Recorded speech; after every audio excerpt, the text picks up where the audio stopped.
Le professeur Victor Benoît est né dans le département de l'Artibonite en Haïti. Diplômé des hautes études internationales de Port-au-Prince, il a fondé le collège Jean Price-Mars où il enseigne l'histoire et les sciences sociales. Il a créé plusieurs partis politiques et ainsi, l'ex-ministre de l'Éducation nationale et des Affaires sociales se donne pour devoir de combattre la dictature et l'exclusion sociale avec une pensée qui promeut un système de démocratie basé sur la justice sociale. Il a écrit et publié plusieurs études, dont l'une d'entre elles, Bataille électorale et crise politique en Haïti, de 1807 à 1957, dans laquelle il présente les crises politiques et les batailles électorales en ordre chronologique des événements de 1807 jusqu'à la prise de pouvoir de François Duvalier en 1957. Benoît tisse un lien entre les batailles électorales et les crises politiques en introduisant la mauvaise gouvernance comme le premier facteur de la dysfonction de la société haïtienne à travers les pages de ce livre. Il nous permet de remonter à notre histoire en tant que peuple avec des crises et des conflits dans la lutte pour le pouvoir. Bonjour, j'ai le plaisir d'avoir avec moi le professeur Victor Benoît et avec deux ou trois tomes de ce livre, Bataille électorale et crise politique en Haïti, de 1957 à 2011, tome 2, et un autre, des dates incontournables de l'histoire d'Haïti au XXe siècle, tome 2, de 1987 à 2000, c'est-à-dire il y a beaucoup de parcours, hein, beaucoup d'explications dans ces deux livres-là. Alors, vous avez parlé de 2 siècles de mauvaise gouvernance quand il s'agit de notre pays. Où est-ce que cela nous a amené? Est-ce qu'il y a vraiment un point politique qui détermine un peu le destin de notre pays, puisque nous avons eu 2 siècles de mauvaise gouvernance? Bon, Comment les évaluer? bon, et dans mon cas, avec objectivité, c'est-à-dire avec le souci de dire la vérité. Et ça fait 2 siècles qu'on a eu l'indépendance de 1904 à nouveau, et ça a dépassé 200 ans. Et je ne dis pas que ce soit une éternité, mais 200 ans, et c'est amplement suffisant pour qu'un pays démarre, et dans le sens du progrès. Et qu'est-ce que nous observons? Et nous sommes un pays qui a étonné le monde en 1804 pour avoir remporté une victoire spectaculaire sur la plus grande puissance du monde à l'époque, la France de Napoléon, qui faisait trembler l'Europe, dont l'armée était victorieuse partout, hein, et en Europe, hein, et en Égypte, hein, et pourtant qui a mordu la poussière sur la terre de ce domaine. Et ce faisant, nous avons tourné une page de l'histoire universelle. On nous a fait comprendre que le nègre était inférieur, nous ne rien résoudre, nous ne rien régler de valable, et nous avons prouvé que nous étions et nous appartenions à une race d'hommes extraordinaires. Hein? Nous avons non seulement combattu l'esclavage, mais nous avons offert Haïti comme une terre de liberté à tous les êtres humains qui souffrent. Hein? Et Dessalines a dit dans sa constitution que n'importe quelle personne, n'importe quel être humain, hein, qui souffre de l'esclavage, à partir du moment où il arrive sur la terre d'Haïti, il est libre. Et ce n'est pas seulement une disposition théorique, mais dans la pratique, il a aidé également, lui-même, Pétion, etc. Ils ont aidé d'autres peuples de l'Amérique latine et de la Caraïbe à accéder à l'indépendance, etc. Donc, nous avons prouvé que nous sommes grands nègres, nous sommes peuple qui est porteur de grands idéaux. Bon, cela dit, et nous avions prouvé ce que nous ne voulions pas. Nous avons rejeté les mauvaises choses. Maintenant, il nous fallait construire un pays, il nous fallait construire une société nouvelle. Et comment l'empereur Dessalines avait-il conçu cette société? Pour lui, on devait construire un pays pour Haïti. Hein? On devait construire un État pour Haïti. Hein? Mais qu'est-ce que ça signifie? Consolider l'indépendance politique, ne pas perdre l'indépendance politique. Cela signifie reconstruire l'économie, non pas dans le sens des intérêts de l'ancienne métropole, des grandes puissances, mais construire une économie pour Haïti. Hein? C'est-à-dire que nous n'avons pas de grands moyens, nous n'avons pas de grands techniciens, mais il a dit, nous avons la terre, nous avons des bras. Alors mettons la terre au travail, faisons travailler la terre à l'aide des bras, nous allons produire, nous allons vendre les produits à l'extérieur et l'argent, nous allons l'utiliser pour acheter des armes pour la défense du pays, nous allons acheter des biens d'équipement pour faire des manufactures, hein, et les produits fabriqués, nous allons nourrir la population et nous allons vendre également. Donc, tout cela au service du pays. Donc, il voulait construire pour Haïti. Maintenant, il se trouve que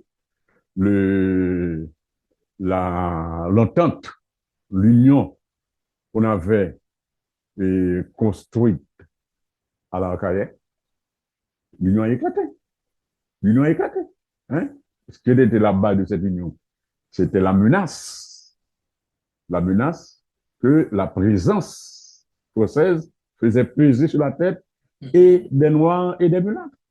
À partir du moment où le français n'était plus là, eh bien, la vieille rivalité, hein, entre Noirs et Mulâtres a repris le dessus.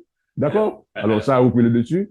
Et maintenant, il y a une partie de l'élite mulâtre et noire, je dis les deux ensemble, une partie de l'élite mulâtre et noire, de même qui ont laissé de côté l'idéal des Saliniens et qui ont pratiqué Sandarélé chaque coucou que les réfugiés. D'accord. Hein? Mais donc, ce fut la mauvaise gestion. Qu'est-ce qui nous a fait? Pourquoi est-ce que nous avons failli? Mais c'est parce que pourquoi nous avons failli? Nous avons mis de côté l'intérêt national. Hein? L'intérêt national qui consistait à construire une société en faveur de tous. Maintenant, l'élite mulâtre dit que les terres laissées par les colons, c'était les terres de leur père, ils doivent être les seuls propriétaires. Les généraux noirs disent qu'ils doivent être les propriétaires parce qu'ils avaient lutté sur les champs de bataille. D'accord? Les masses n'ont rien. Donc, pour ces deux élites-là, il n'est pas question de construire une économie pour tout le monde. Chacune de ces fractions, hein, s'est évertuée à prendre sa part de l'héritage colonial.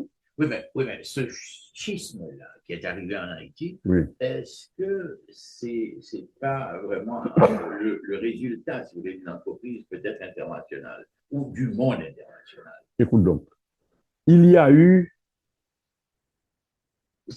une complexité de l'affaire. Il faut tenir compte de deux facteurs entrecroisés. Yeah.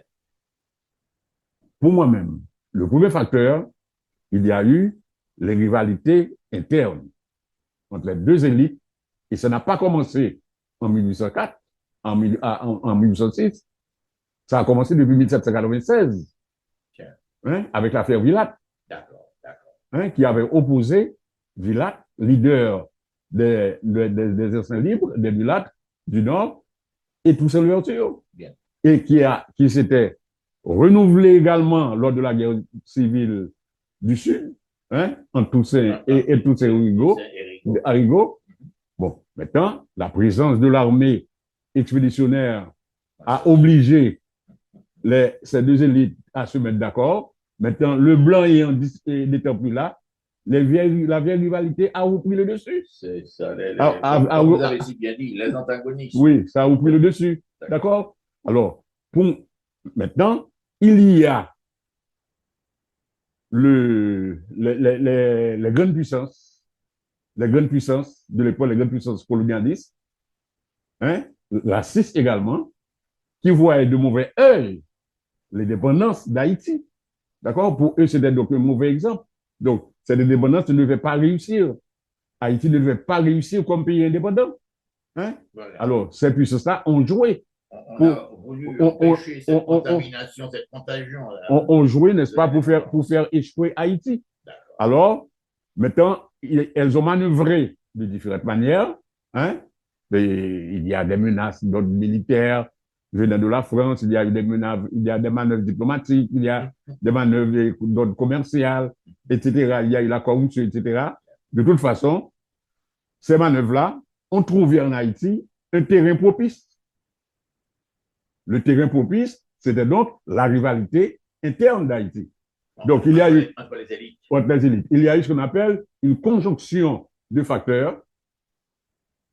Le premier facteur est d'ordre interne, le deuxième facteur est d'ordre externe. Alors, il y a la combinaison de ces facteurs-là, et ça a contribué à bloquer le pays. D'accord? Et quand, pour comble, on a eu l'ordonnance de 1825, hein, imposée par Charles et par le roi français, hein, Charles X, hein, à Haïti, et que Boyer a accepté. Maintenant, ça a été un coût financier qui a été très dur pour le pays.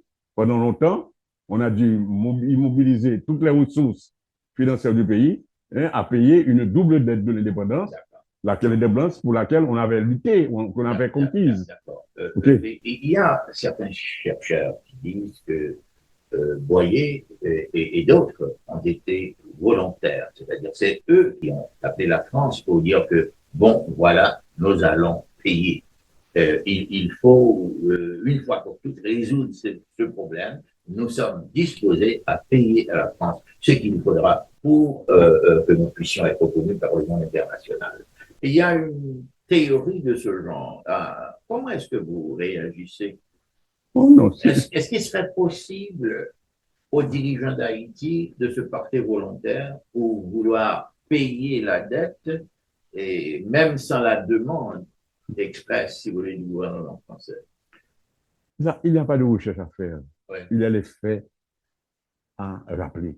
D'accord. En 1814, quand la France a envoyé des émissaires en Haïti pour traiter avec les deux chefs d'Haïti à l'époque, Christophe dans le nord et Pétion dans le centre, dans l'ouest, dans l'est et le sud. Christophe a une position ferme, radicale. Il a fusillé Franco de Medina, hein, et Pétion lui-même a été complaisant. D'accord? Pétion a dit aux émissaires français que Haïti serait disposé à donner à la France des moyens pour indemniser les anciens colons. Donc, l'offre est venue d'un chef d'État haïtien qui s'appelle Alexandre Pétion. À cette époque, la France obtue, ne voyant pas encore clair, la France a refusé. Mais à la longue, longtemps après la mort de Pétion, ils sont revenus. Boyer, qui était de la même veine que Pétion, n'est-ce pas? Et de la même classe sociale que Pétion, n'est-ce pas? On s'est collaboré de Pétion, d'accord? Mais a suivi la ligne de son ancien maître à penser. Il a suivi la ligne de Pétion. Hein? Donc, et les Français ont dit, OK, acceptons l'offre de Pétion, d'accord? Ils ont accepté de travailler dans le sens de la proposition de Pétion. D'accord? Et Boyer a acquiescé, etc. Alors, quelle est donc la position, quelle critique que l'on peut faire de cette affaire, au lieu de s'agmouter sur une position ferme vis-à-vis de la France, parce que la France était une France affaiblie, qui n'avait pas la force d'une évasion à l'époque. La France pouvait faire la menace, mais la France n'avait pas la force. Très bien, très bien. Mais Boyer lui-même pensait que la meilleure façon de combattre l'opposition à son gouvernement, l'opposition interne à son gouvernement, c'était de dire que, d'obtenir de la France la reconnaissance de l'indépendance de l'Ouest.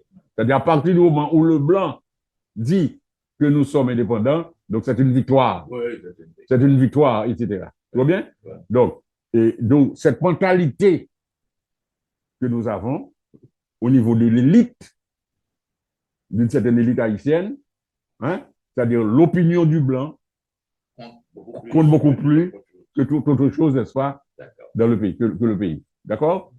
Moi-même, et quand tu penses qu'un petit pays comme Haïti qui n'a pas, et dont l'économie a été dévastée, hein, pendant les guerres de l'indépendance, et qui n'est pas aidé, et voici qu'on a dû immobiliser toutes les ressources pour payer la double dette de l'indépendance, car il y a eu deux dettes. Une dette vis-à-vis de l'État français et la dette vis-à-vis d'une banque française. Parce que pour payer la première tranche, qui était de 30 millions de francs, on a dû emprunter auprès d'une banque française pour payer à 6%. D'accord? Alors, comprenez très bien. Hein? Donc, l'État haïtien n'a pas les moyens pour faire face à la situation. J'ai compris. C'est maintenant que je comprends la déclaration de Scorch. Qui dit que voilà, nous avons un peuple en Haïti qui a payé la révolution par son sang. Maintenant, ça va plus loin. Il faudra vraiment, ce pays-là va s'endetter parce que il y a des millions et des millions qui vont être versés. Oui, tous les Français, il y a tous les esprits éclairés de l'Europe qui étaient en faveur d'Haïti et qui n'étaient pas des réactionnaires, hein, ils ont été fâchés. Hein, du comportement de moyen dans la circonstance. D'accord? OK? Bon. S'il faut, si vous voulez, disons, vous attaquer à une autre période de l'histoire, après la quête de l'indépendance, après l'indépendance, quelle est l'époque qui vous paraît peut-être la plus importante? Bon, la plus importante, toutes les époques sont importantes, d'accord? Maintenant, il y a une époque qui va de la fin du 19e siècle jusqu'à 1915 et que je considère comme une descente aux enfers, la cause vers l'abîme, hein? C'est-à-dire où ce qui s'est accentué dans nos mœurs politiques, c'est la guerre civile. La guerre civile. Hein, il y a eu une grande instabilité. Hein, alors je demanderai immédiatement quelles sont les causes de cette instabilité. Oui. Il y a le gouvernement éphémère, il y a enfin tout ça. Qu'est-ce qui se passe alors? Bon, maintenant, les Haïtiens se sont entendus très bien avant 1804 et après 1804, voilà, c'est la chute, c'est une descente en enfer qui n'en finit pas. Oui, maintenant, bon, vous m'avez demandé des périodes que c'est très, très importantes. Alors, pour te donner satisfaction, bien que pour moi-même, toutes les périodes sont importantes, mais il y a un fait, l'occupation américaine, qui a été précédée d'une période qui a conduit à cette occupation, c'est la crise de la société haïtienne, de la fin du 19e siècle au début jusqu'à 1915, d'accord, qui a été marquée par l'instabilité, d'accord. Et vous avez eu, après la chute de Thierry Simon Sam, d'accord, où le pays est entré dans une guerre civile, hein, opposant deux projets, hein, le projet de Firmin, qui était un projet, disons, de lumière, un projet d'homme éclairé et patriotique qui voulait établir un régime libéral, un régime démocratique, hein, et axé sur l'honnêteté administrative, sur la compétence, hein, c'était ça le firminisme. Et vous avez un projet de type traditionnel, hein, axé sur la dictature, le pouvoir fort, hein, et sur le militarisme, incarné par Noir-Alexis. D'accord? Et nous savons que ceci a donné lieu à un affrontement, hein, et la guerre civile de 1902, les forces traditionnelles, hein, et sous la dictée de Bois en Canal, hein, ont appuyé Noah Alexis, contre Noah Alexis, contre Antoine Fumet, et ils avaient avec eux les Allemands, les forces allemandes dans le pays. D'accord? Hein? Et parce que, bon, n'oublie pas que lors de cette guerre civile, les Allemands ont sauté, hein, le bateau haïtien qui se trouvait dans l'arête de Diagonaïde, la crête à Pierrot, d'accord? Hein? C'était pour affaiblir Firmin. Hein? Ils ont pris tard. C'était pour affaiblir Firmin, n'est-ce pas? Et ouvrir la voie à Noah Alexis. Noah Alexis a établi une dictature féroce, brutale dans le pays, mais après lui, hein, de 1908 à 1915, pendant 7 ans, nous sommes entrés dans une grande instabilité. Pendant 7 ans, on a eu 7 gouvernements en 7 ans. Bien sûr. 7 gouvernements en 7 ans, d'accord? On a eu Antoine Simon. Après Antoine Simon, ce fut Lecomte, hein? Et Lecomte lui-même, il est resté plus d'une année au pouvoir, mais le palais a été installé avec lui. Bien sûr. Hein? Son remplaçant, Tancred Auguste, notre du Nord, hein? Frappé d'une crise, dit-on, de dysenterie, il est mort, hein? Il est mort au palais, il est mort au palais. Après lui, on a eu le premier chef d'État haïtien, hein? On a eu Michel Aurès, hein? Le premier civil, c'est un intellectuel. Après Aurès civil, vous avez eu une mobilisation des Cacos du Nord et de l'Artibonite. Le chef des Cacos de l'Artibonite, Aurès Zamor, est rentré à Port-au-Prince. Il a pris le pouvoir. Il a gardé, après quelque temps, un chef Caco est sorti du Nord-Est, hein, David Martin, Théodore. Il est rentré, il a pris le pouvoir. Après quelque temps, David Martin, Théodore a perdu le pouvoir. Hein, il a été renversé par Villebrun, Guillaume Sam. Et nous savons que 27 juillet 1915, d'accord, et puis il y a eu un soulèvement contre Guillaume Sam, il a subi des tirs au Palais national, il a pris refuge à l'ambassade de France, etc. Bon, le pays a sombré dans une anarchie, et les Américains, qui étaient tout près, n'est-ce pas, qui avaient déjà préparé leurs troupes là à Guantanamo, oui. Ils ont profité pour envahir le pays. Donc, vous avez donc la crise politique, hein, l'instabilité politique, la guerre civile, ça a affaibli le pays. Bien entendu, il faut dire que les Américains avaient déjà leur politique. Hein, ce n'est pas une politique concernant Haïti seulement. Ils avaient leur politique, hein, au sujet de la Caraïbe, au sujet de l'Amérique latine. C'était donc l'Amérique aux Américains, la doctrine de Monroe. Hein, ils avaient pensé que Haïti, là où était Haïti, hein, il fallait coûte que coûte occuper Haïti pour que Haïti ne tombe pas entre les mains des Allemands, qui était leur ennemi principal. D'autant qu'ils construisaient le canal de Panama. Et là où est situé Haïti, en face du canal de Panama, donc c'était une zone stratégique à contrôler.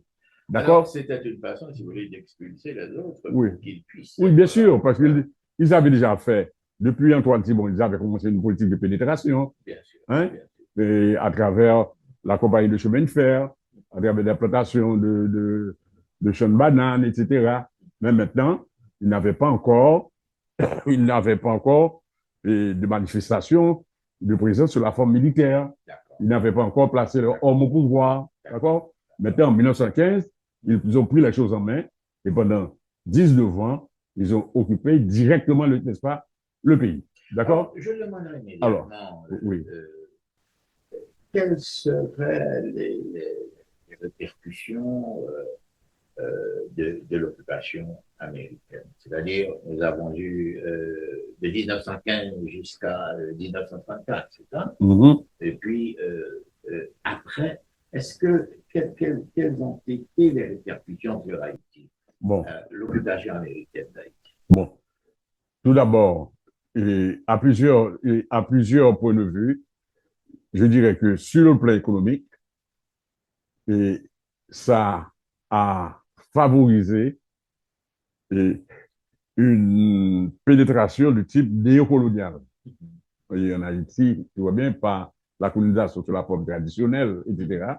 Mais vous avez beaucoup de compagnies non américaines, n'est-ce pas, qui ont pu s'implanter en Haïti, n'est-ce pas, notamment dans le domaine agricole. D'accord? Et au niveau du WAF, etc. Et, et ils sont justement renforcés au niveau de la banque, etc. Et par exemple, même de l'administration publique, le conseiller financier américain avait plus d'autorité que le chef d'État. Hein? Parce que pour les opérations, pour les dépenses de l'État, hein, c'est le conseiller financier américain qui devait autoriser le conseiller financier un Américain, désigné par le président américain, nommé par le chef d'État haïtien, mais c'est lui qui devait autoriser les dépenses de l'État haïtien. D'accord. Ils avaient peut-être trois Américains, le conseiller financier, le receveur de douane, hein, et le responsable de l'armée, etc. C'était les trois qui représentaient les États-Unis, etc. Donc, en termes économiques, c'était, hein, disons, Haïti est devenu une dépendance, hein, des États-Unis. Maintenant, sur le plan politique, ça a donné lieu à un vernis de modernisation, politique. Ça donne l'apparence de modernisation politique. En ce sens que l'armée a été apparemment mis de côté de la vie politique. D'accord? Et avant, c'était les militaires qui décidaient qui devait venir président, etc. Et qui devait rester président ou bien qui ne devait pas rester président. Maintenant, pendant toute la période de l'occupation, d'accord? Bon, en principe, cette tâche est retournée au Parlement. C'est-à-dire que pour Sud-Datignav et pour Borno, pour Vincent, n'est-ce pas, c'est le Parlement. Une question. Oui. Est-ce qu'on peut confirmer qu'après l'occupation américaine d'Haïti, que ça a suscité une sorte de multiplication ou remultiplication des cadres en Haïti? Bon, ce qu'on a constaté, c'est que pour diriger le pays, les Américains se sont appuyés sur une base sociale. Le secteur social sur lequel ils sont appuyés, c'est l'élite mulâtre. Parce que si vous regardez, l'élite mulâtre, c'est-à-dire que vous voyez bien qui étaient les chefs d'État. Sud-Datignav, mulâtre. Louis Borno, mulâtre. Vincent, mulâtre. Ensuite, après, Lescaut, mulâtre. D'accord? Donc, l'élite mulâtre, hein, donnait le ton à la société haïtienne, etc. C'est l'époque où on avait créé le cercle Bellevue, hein, et sur la route de Moudon, hein, et à proximité de Port-au-Prince, qui était fréquenté par l'élite mulâtre, hein, et par les Américains, et les Noirs n'étaient pas admis, n'est-ce pas, au cercle Bellevue. Donc, il faut dire que une partie des occupants, c'était des gens que le gouvernement américain avait organisé, c'était des racistes. Bien sûr. C'était des racistes qui venaient des États-Unis. Ouais. D'accord? Et le même mépris qu'ils avaient vis-à-vis des Noirs américains, eh bien, ils avaient charrié ce mépris-là, n'est-ce pas, vis-à-vis des Haïtiens, etc. Donc, ça a exacerbé ça a quelque peu exacerbé, n'est-ce pas, le mécontentement de certains, d'un courant de l'élite haïtienne, Bien, hein, donc l'école indigéniste, bien sûr, hein, bien, hein, et la réaction, on a eu ça à travers un homme comme Jean Price-Mars, qui a je écrit ainsi par la d'accord, langue, l'école d'accord, indigéniste, et, etc. OK? d'accord. Donc, Alors alors, là, et, parlez-moi un petit peu de cette entente, si vous voulez, qui a eu lieu entre des hommes comme Jean Preissmans, Jacques Roumain, il y avait quelqu'un de, il y a un grand poète encore, là, comment il s'appelle? Il a écrit les 10 hommes noirs, Exerviller, hein? Est-ce qu'ils n'avaient pas participé, eux, est-ce qu'ils n'avaient pas, je crois qu'ils avaient formé d'abord un groupe non, pour, je ne sais pas s'ils ont négocié, si vous voulez, avec les représentants des États-Unis, mais non, quand même, ils travaillaient ensemble et finalement, on a eu la désoccupation, disons, en 1934. bon, Et il y avait Price-Mars, il y avait Jacques Roumain et je crois qu'il y avait également Edgar Villers. il y a eu plusieurs types de réactions D'accord. vis-à-vis de l'occupation Bien, américaine. bien. Il y avait l'occupation armée, l'occupation violente, radicale, D'accord. et c'était l'action épique Oui, de Charlemagne Péral, oui. de Benoît Batraville, etc., Très de bien. Pierre Sully, etc. Bon, ça, Alors, il y c'est avait une cette chose. lutte Il y avait, sur le plan militaire. il y avait la lutte de type intellectuel, hein, et qui était menée par différents courants, je dirais, indigénistes. D'accord. Hein? Et il y avait plusieurs types. Il y avait plusieurs types.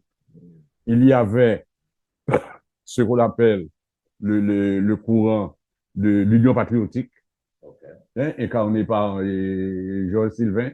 Hein? Il y avait le courant modéré, hein, et incarné par Jean Price-Mars. Il y avait le courant, je dirais, de gauche, incarné par Jacques Roumain, hein, etc. Un homme comme Jacques Roumain. Et pendant la période de l'occupation, et je sais que si on additionne le temps qu'il a passé en prison, pas de trait, mais si on additionne les différents mois, ça fait environ 7 ans qu'il a passé en prison. Hein? Pas 7 ans d'allié, d'accord? Hein? Il a été monsieur, il l'a gueulé, etc. Ça fait 7 ans. Et il y a également même les résistants de la dernière heure, hein, comme Seigneur Vincent, etc., etc. Donc, il y a eu plusieurs courants. Il y a plusieurs courants, n'est-ce pas, de résistance, hein, et face à l'occupation. Donc, mais eux tous ont un point commun, c'est-à-dire l'occupation doit prendre fin. C'était là le point commun. Maintenant, au niveau de leur style, d'accord, il y en a qui voulaient faire ça de manière radicale. Il y en a, n'est-ce pas, qui voulaient que ce soit par la négociation, etc. Mais eux tous, ils avaient un point commun, l'occupation devait prendre fin. D'accord. C'est ce que je veux dire. D'accord. Très bien, très bien, très bien, très bien. Mais, et puis, après l'occupation. Oui, et après l'occupation, alors, il y a une question là que tu as posée, à laquelle je n'avais pas encore totalement répondu, et concernant l'impact de l'occupation sur, j'ai dit sur le plan économique, il y a ce qu'on appelle la néocolonisation. Maintenant, sur le plan politique,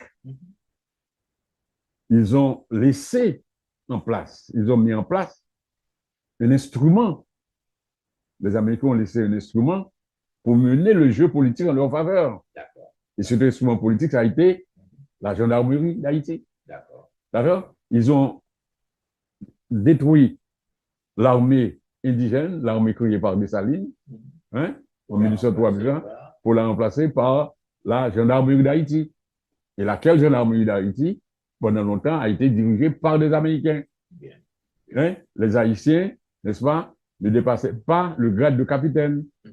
Hein? Le premier colonel haïtien qu'on a eu, c'est à la veille de l'occupation qu'on a mis, que les Américains ont mis en place, et Calix, Ah, oui. hein? Demosthène Petrus Calix, comme colonel de l'armée, comme chef de la garde d'Haïti. Mhm. D'accord?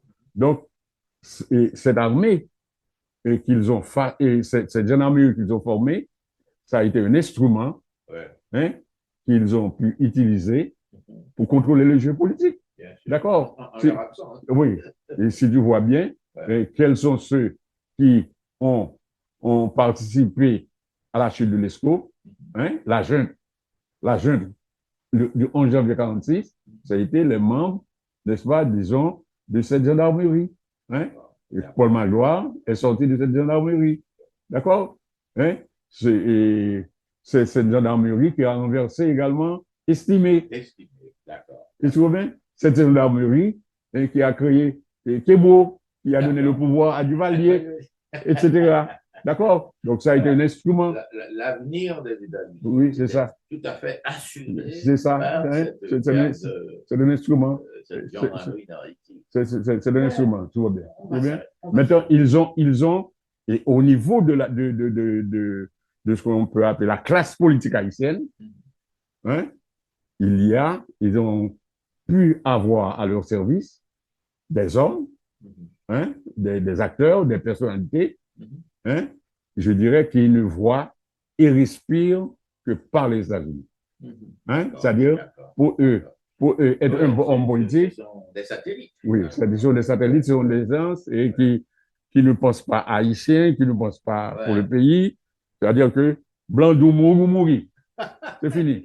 D'accord. Ça blandit. C'est ça, c'est ça, c'est ça, c'est ça, Voilà, c'est ce blondie, qui ça, compte, blondie. ça Ouais, blandit. parce que, On va s'arrêter un moment là sur quelqu'un. En fait.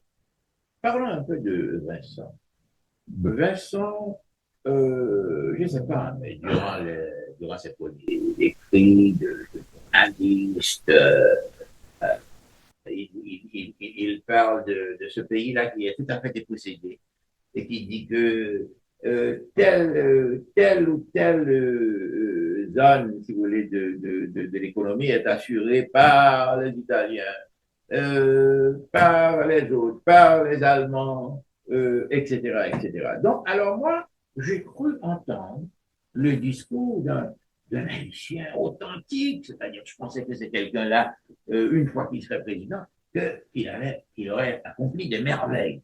Et ce même Vincent, eh bien, s'est révélé un président assez cruel et vraiment, hein, qui a, euh, disons, commis des choses irréparables. bon, c'est-à-dire que Vincent est connu avant d'accéder à la présidence comme un nationaliste. Oui, C'est au nom du nationalisme il a accédé. qu'il a pris le pouvoir. Et Mhm. la jeunesse de 1930 L'a appuyé totalement. l'a appuyé parce que pour les jeunes de l'époque C'était le héros. qui voulaient voir partir les Américains, Ouais. ils ont dit, nous avons appuyé Vincent parce que de tout les candidats, c'est lui-même, n'est-ce pas, qui exprimait nos idées. D'accord, premièrement. Deuxièmement, dans son discours d'investiture en 1930, Oui. il a dit, je continuerai à lutter pour la liberté et pour la libération de notre territoire. Mmh. OK? C'était une C'est reconfirmation. Ensuite, il faut savoir que cet homme-là, Mhm. président du Sénat, Oui. quand les Américains ont décidé de détruire le Parlement Oui. pour imposer leur constitution, D'accord. il y avait le capitaine américain qui était allé à son bureau, au Parlement, Vincent, président, l'a foutu à la porte. Mmh. Donc, un homme comme de ce genre, Un homme qui met à la oui, porte un représentant le de représentant des de États-Unis, l'armée de américaine. l'armée américaine. D'accord. Foutez-vous dehors, vous n'avez pas le droit. Donc, OK. Bon. Maintenant, cet homme arrive au pouvoir. Il est monté, il est élu par un parlement dominé par des nationalistes. Car il y a eu des élections, c'est deux élections, il y a eu en 1930. Il y a eu les élections pour le Parlement d'abord. Oui, et ensuite. Ce sont les parlementaires, une fois réunis, ont Oui, élu au au deuxième degré, oui, ont élu le président. Donc, ce sont les parlementaires nationalistes qui l'ont élu président. Et je vous ai dit tout à l'heure, il a promis, n'est-ce pas, de continuer à lutter pour la liberté et pour la libération du territoire national. Maintenant, il arrive au pouvoir, il est en face d'une situation. Ses alliés au Parlement, dont Jolibois, président de la Chambre des députés, qui avait lutté beaucoup pour lui, pour qu'il devienne président, exige de lui qu'il fasse des démarches pour mettre fin à l'occupation. Parce qu'il l'avait promis, c'est ce qu'il avait promis. Oui. Donne-moi le pouvoir et je vais libérer le territoire. Maintenant, il a dit, écoute, non, il doit négocier avec les Américains. Mais ce n'est pas la même chose. Quand il était candidat, je croyais, mais maintenant, je suis président, c'est autre chose. Il doit négocier avec les Américains. Il y a eu de nouvelles élections pour la Chambre. Tous ceux qui étaient contre lui, c'est-à-dire qui lui faisaient des exigences pour oui, obtenir, pour l'obliger à tenir ses promesses, ils n'ont pas été réélus président. Ils n'ont pas été élus député, dont Jolibois. Jolibois, qui était son bon ami, il a foutu en prison. Il a laissé mourir en prison. Si bien, à la prison de Port-au-Prince, il y a un cachot qu'on appelle cachot Jolibois. Oui, c'est vrai. Cachot Jolibois. D'accord? Bon. Pire que cela. Cet homme que l'on disait nationaliste, les nationalistes, vous devez quand même défendre l'intérêt de la patrie. C'est ça. Hein? Mais quand, du 2 au 4 octobre 1937, le dictateur Trujillo a fait assassiner hein? Oui, les veuves dominicaines. Plus de 10 000, 10 à 15 000 haïtiens en République dominicaine. Hein? Vincent a essayé d'étouffer l'affaire. Dans un premier temps, il n'a rien dit aux Haïtiens. On a trouvé dans les archives une lettre qu'il a adressée à M. Évry Moncalier, qui était son ambassadeur à Ciudad Trujillo, en République dominicaine, voilà, où il a dit qu'il sait que le président Trujillo n'est pas responsable de ce qui s'est passé. Qu'est-ce que ça fait? Et ensuite, quand aux États-Unis, des syndicalistes non américains, des Cubains, des Mexicains se sont mis debout, ont fait pression, ont même demandé au gouvernement américain de cesser toute relation avec Trujillo, eh bien, l'ESCO, et pas l'ESCO, Vincent, Assemblée, accepté d'ouvrir les négociations avec Trujillo. Une commission interaméricaine a été formée pour faire une enquête sur le crime et quelques temps après, prétendant que cette chose va trop lentement, les enquêtes prennent trop de temps.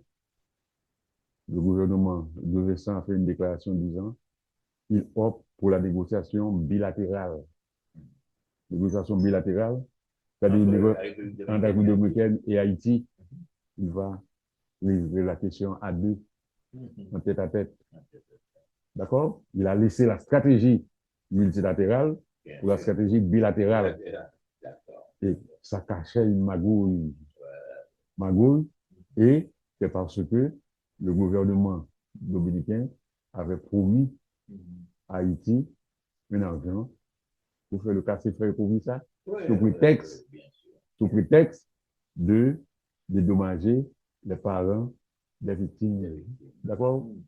À la vérité, pour lui a donné une première tranche de 250 000 dollars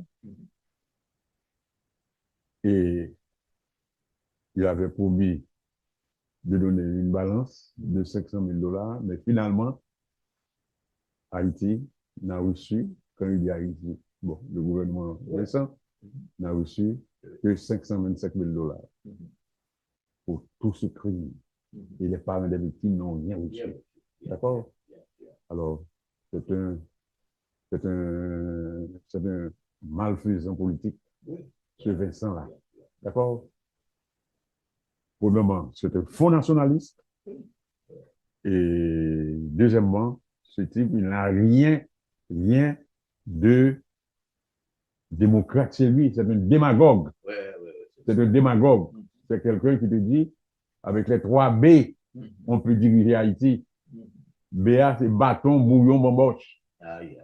Qui te donne plusieurs carnavals pendant l'année. Bah, ici, bamboche. D'accord? À l'occasion, oui, pour endormir, pour vider le peuple dans la confusion. Hein? À l'occasion des fêtes patronales, fêtes perpétuelles, fêtes Sainte-Anne, fêtes Notre-Dame. Il fait distribuer de l'argent de la quartier populaire, etc. Bah, mon bouillon, comme si, bah, un bouillon, plat de bouillon pendant un jour, ça te suffit pour satisfaire le peuple, etc. Tu vois bien? Et cet homme, avec ce système-là, il a fait école. Il a fait école dans ce pays. D'accord? Nous trouvons cette même pratique-là. Justement, nous parlons là d'une crise permanente au niveau de l'État, chef de l'exécutif présidentiel haïtien. Voilà, j'ai enfin lu quelques livres, beaux livres d'ailleurs, pour dire que la majorité des présidents voudraient maintenir le pouvoir à vie. Est-ce que c'est quelque chose de culturel ou faut-il consulter l'histoire, l'anthropologie ou la psychiatrie? Non, moi-même, c'est politique. Politique. Et moi-même, je pense que ça découle du système politique haïtien. Le système politique haïtien, c'est pas une affaire de culture. C'est pas une affaire de culture. Et comme tu dirais, qui serait lié à l'âme haïtienne, à l'état d'esprit haïtien. Non. Non. Et parce que il y a des chefs d'État haïtiens, et ils ne sont pas nombreux, hein, mais, et qui ne se sont pas comportés de cette manière. Par exemple, quand tu prends un nom, je vais prendre un cas. Michel Saget. D'accord.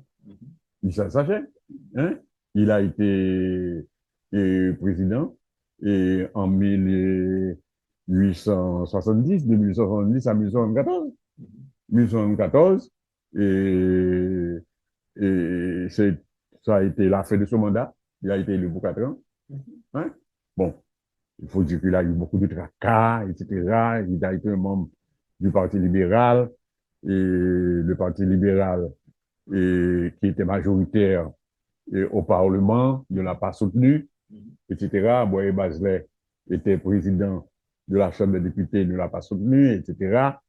Bon, et maintenant, arrivé à la fin de ce mandat, on lui a demandé de rester. Beaucoup d'hommes politiques lui ont demandé de rester. Et il a dit non, je ne reste pas. Il a plié bagage. Hein? Il a pris ses affaires. Il est rentré à Saint-Marc, dans sa ville natale. Et malgré toutes les démarches, plusieurs délégations Ouais. qui sont allées auprès de lui pour le vote, il a refusé. Il a dit non. D'accord? Il n'est pas il est un Haïtien. Oui. D'accord? Donc, c'est-à-dire, cette affaire de dictature, ce n'est pas une affaire de l'âme haïtienne. Moi-même, j'estime que c'est une méthode, de gestion, c'est une gestion politique, c'est un type de gestion politique qui découle de l'organisation sociale et économique de la cité. C'est-à-dire que, puisqu'il y a un groupe qui prend le pouvoir pour s'enrichir, ce groupe-là veut prendre pour lui et ses amis l'héritage colonial, c'est-à-dire les terres, hein, qui a besoin du pouvoir pour le prestige que confère le pouvoir, hein, donc piller la caisse publique. Bien sûr. Donc maintenant, pour pouvoir le faire, il faut qu'il exerce un pouvoir absolu. Ouais, c'est ça. Hein, il faut qu'il exerce un pouvoir absolu. À la papadon. Oui, bien sûr, d'accord. Et ce n'est pas un hasard. Si vous voyez, beaucoup de chefs d'État qui ont succédé à Vincent, puisque nous parlons de Vincent, et Lescaut.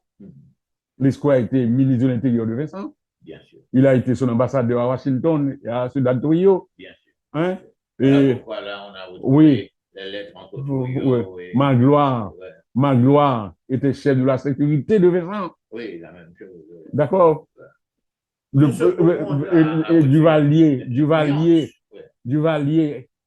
l'un des principaux conseillers de Duvalier, François, ça a été Stédio Vincent. Ouais. Quand il a prêté serment, le jour où il a prêté serment, le 22 octobre 1957, ouais.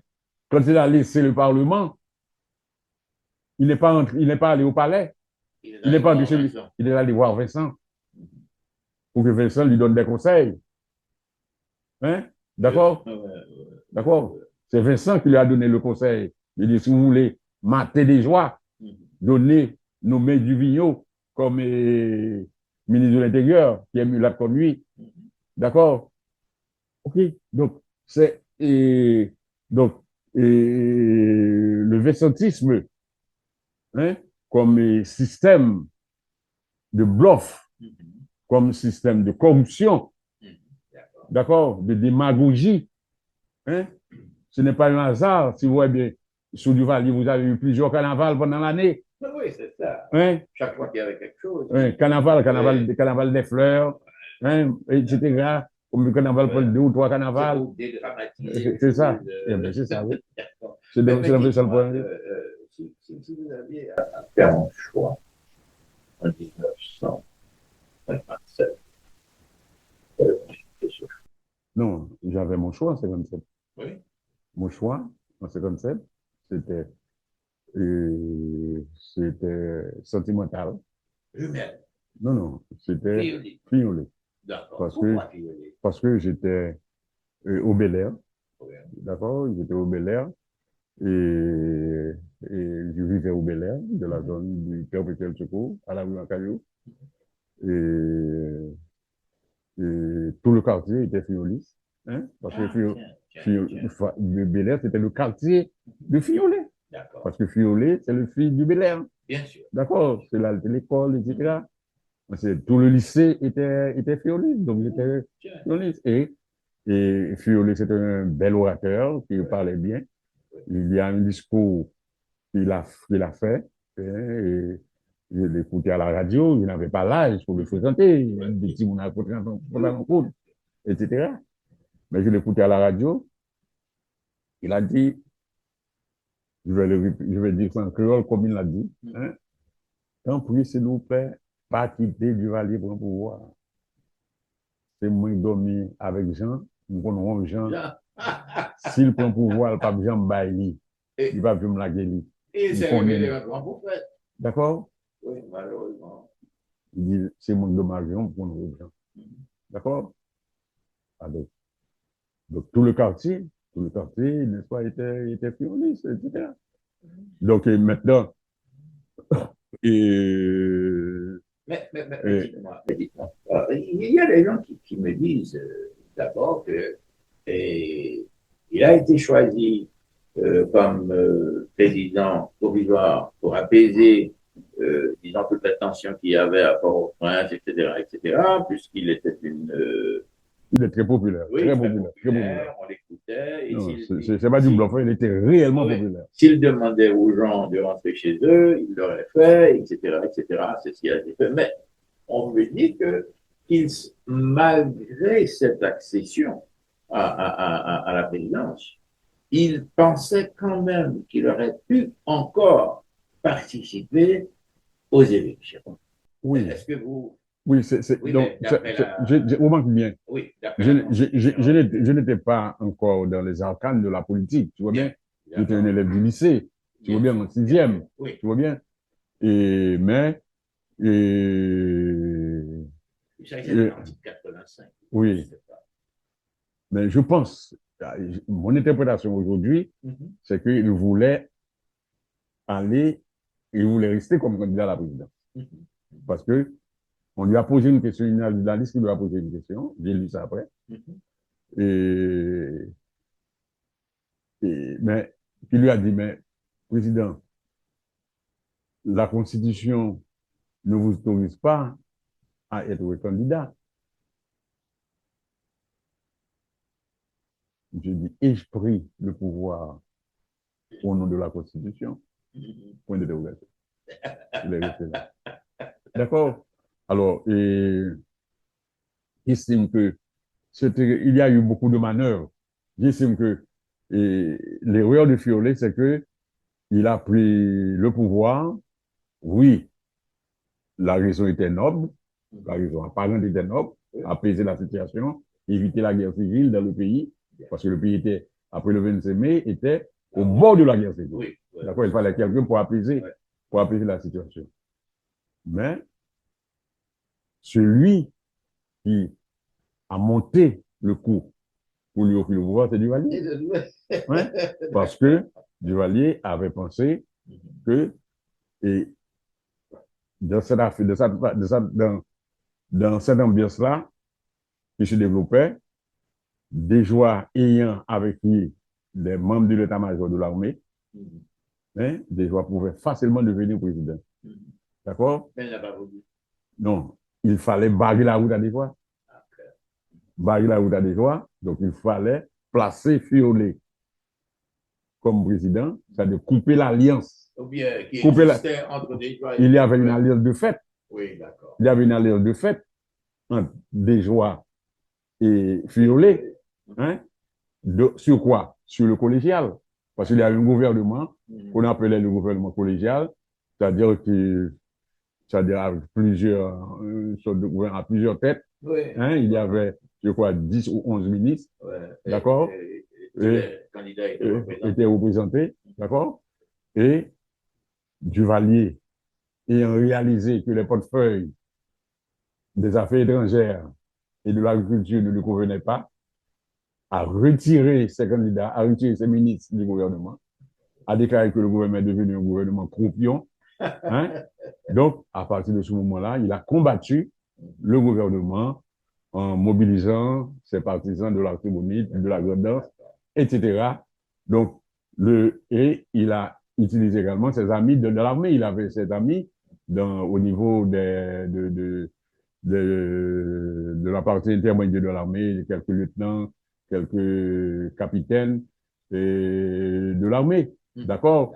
Donc, quand il a offert bien entendu, avec l'assentiment d'une partie de l'Église catholique, que Fiolet devienne président, hein, c'était un cadeau empoisonné. Oui, bien hein, sûr. Bien sûr. Parce que l'homme qu'on a mis comme qui est beau, chef d'état-major, c'était l'ami de Duvalier. C'était l'ami de Duvalier, mais personne ne le savait. Ah, oui. D'accord? Quand on fait de la politique, on doit avoir des renseignements. Dites-moi, peut-on comparer le macoutisme qui a été formé par institutionnalisé par Duvalier au gantérisme d'aujourd'hui? Parce que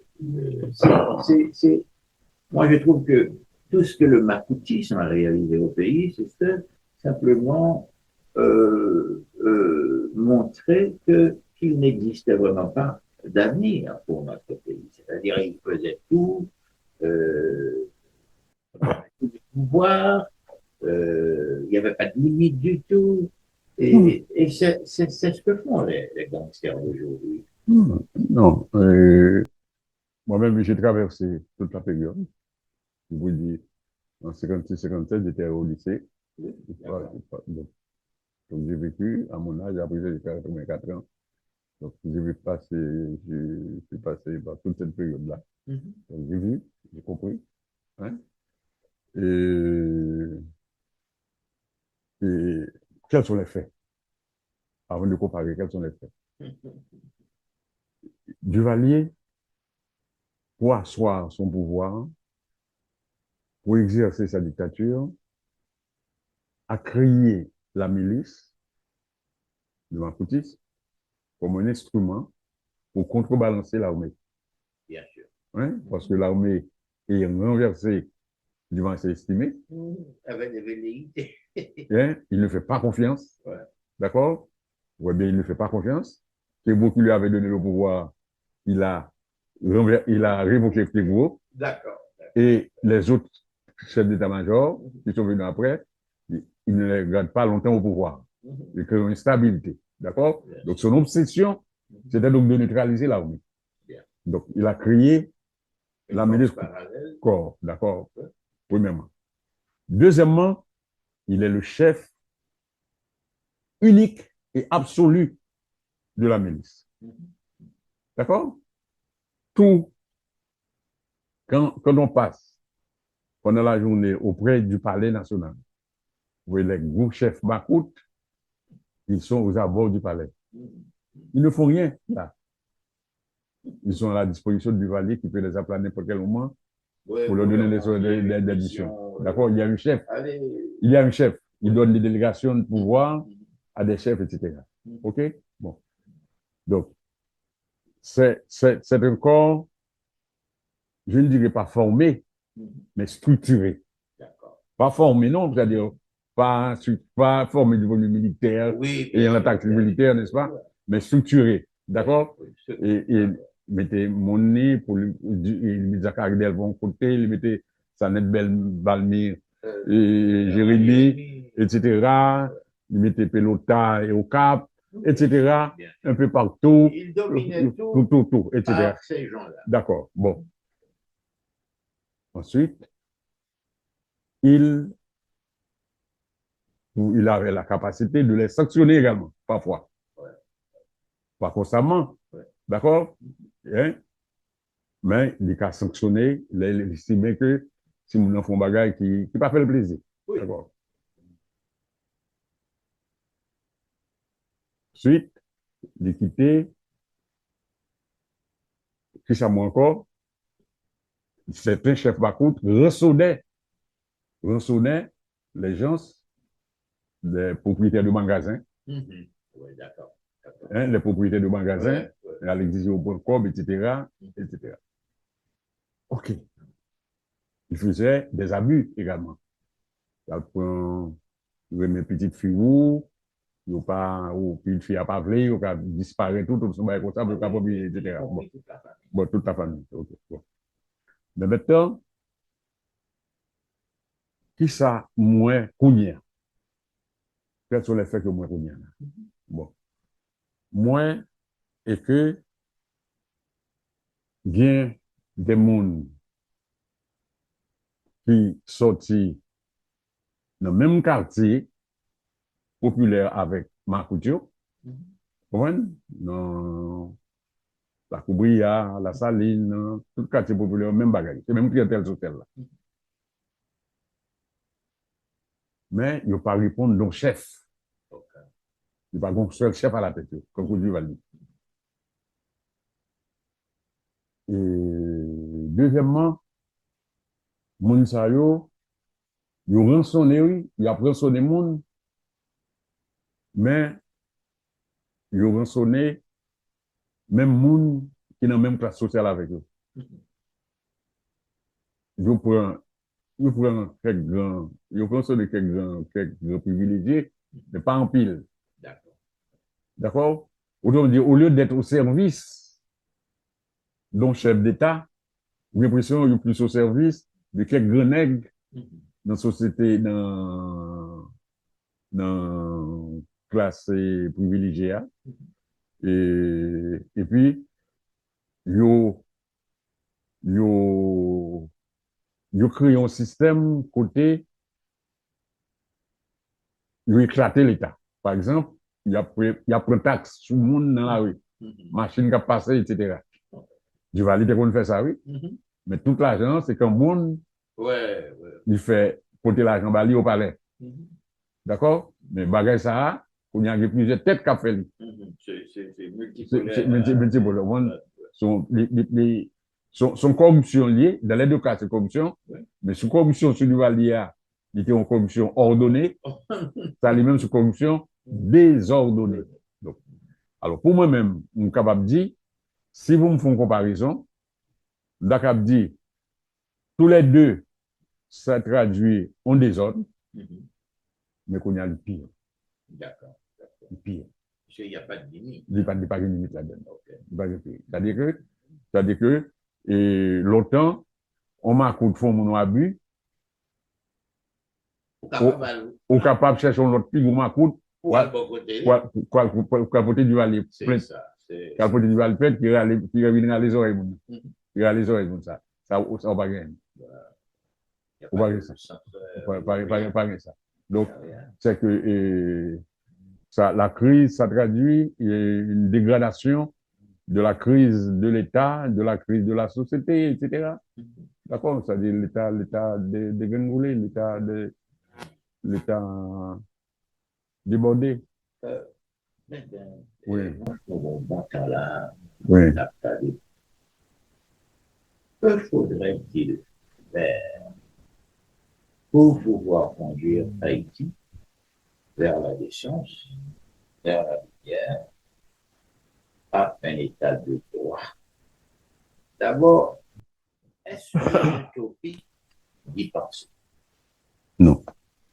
Et ouais, je pense que le pays ne peut pas vivre sans utopie.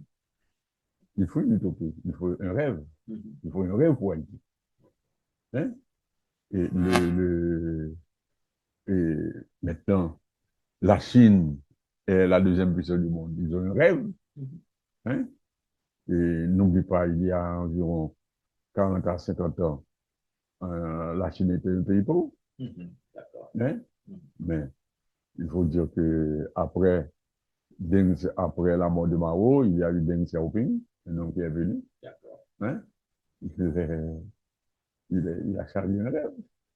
Il rêve, monsieur, pour reconstruire la grande Chine.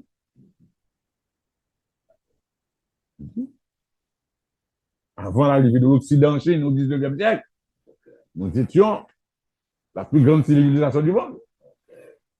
Et il faut nous reconstruire la Chine. D'accord? L'idéal, c'est la deuxième puissance du monde. On passe de devenir la première puissance. Donc, c'est utopie, c'est rêve. Nous pensons, nous devons, la première condition, il nous faut un grand rêve. Dessalines était porteur d'un grand rêve. La construction d'un État indépendant, une société pour Haïti, il ne dépend pas des autres. C'était ça le rêve des Saliniens, l'idéal des Saliniens. Nous l'avons abandonné au profit de quelques intérêts égoïstes, individualistes. Nous devons y retourner. On va retourner dans l'idéal des Saliniens pour m'aller dire pour peut-être vous les cailles. Il faudra résoudre ce problème de l'antagonisme. Oui, non. Non, il ne faut pas, on ne va pas le même pas me dire. Je vous dis, si me dit besoin changer Haïti, faut changer Haïti. Qui ça signifie? Changer Haïti. Pour me connaître ça, vous faites bouger Haïti. Marie-Le Bamble, non? Ma faute enquête, beaucoup de haïtiens de diaspora, qui en ont besoin en Haïti pour nous tourner en Haïti. Un, nous avons besoin pour payer notre travail. Nous avons besoin pour Haïti de travailler là-dedans. Bien sûr. Hein? Donc, comme une politique économique, ma produit en Haïti, qui ça me va le produire? Pourquoi besoin qu'on ait? Qui ça me va le faire pour le travail là? Pour qu'on ça, les technocrates, les techniciens, va mettre au d'accord ça. Même quand on connaît besoin de créer travail en Haïti.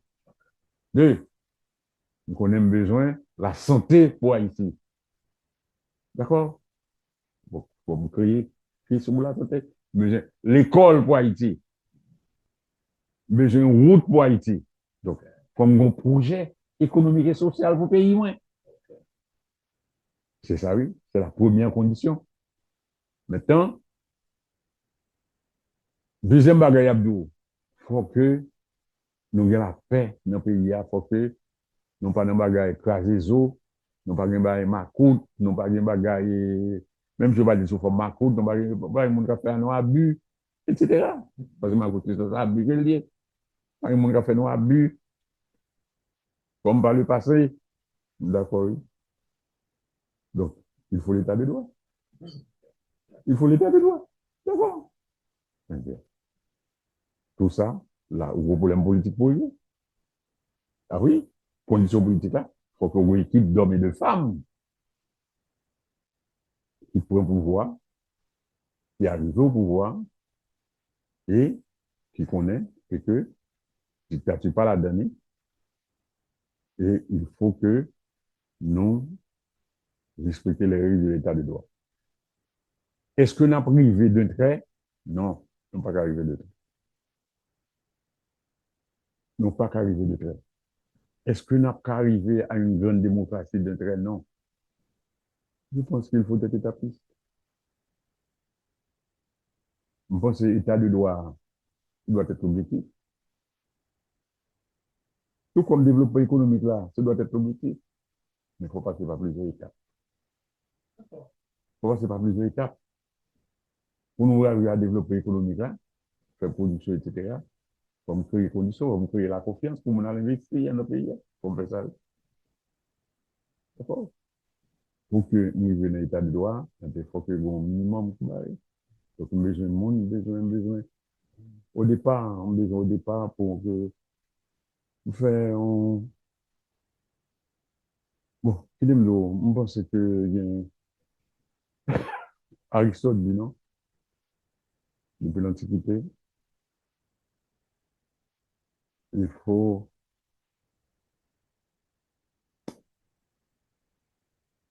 le juste milieu. Il faut le juste milieu. Sauf un bagaille avec vagabond, il va passer. Si tu fais le système avec monde de bien, il va passer.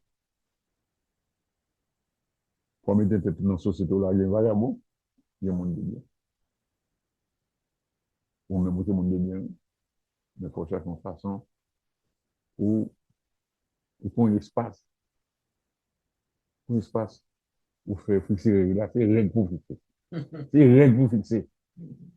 C'est règle pour fixer. Depuis on fixer, depuis on sortir de règle là, depuis on sortir de règle, depuis on sortir de l'état de droit, la loi frappe, il va vous frapper. C'est ça, c'est le juste milieu, c'est ça mon question. Bon, professeur, C'est bon ça mon question. moi, cette fille, ça a été une leçon d'histoire. Ah, oui, pas mon pied, pas mon le côté de Tout l'histoire. le monde qui parle de tout, il n'y a pas pour autant que moi. Ah, Et il n'y a pas plus que autant que moi. ok, merci. Il y a pour connaissance autant que moi. D'accord. D'accord? Encore une fois, merci.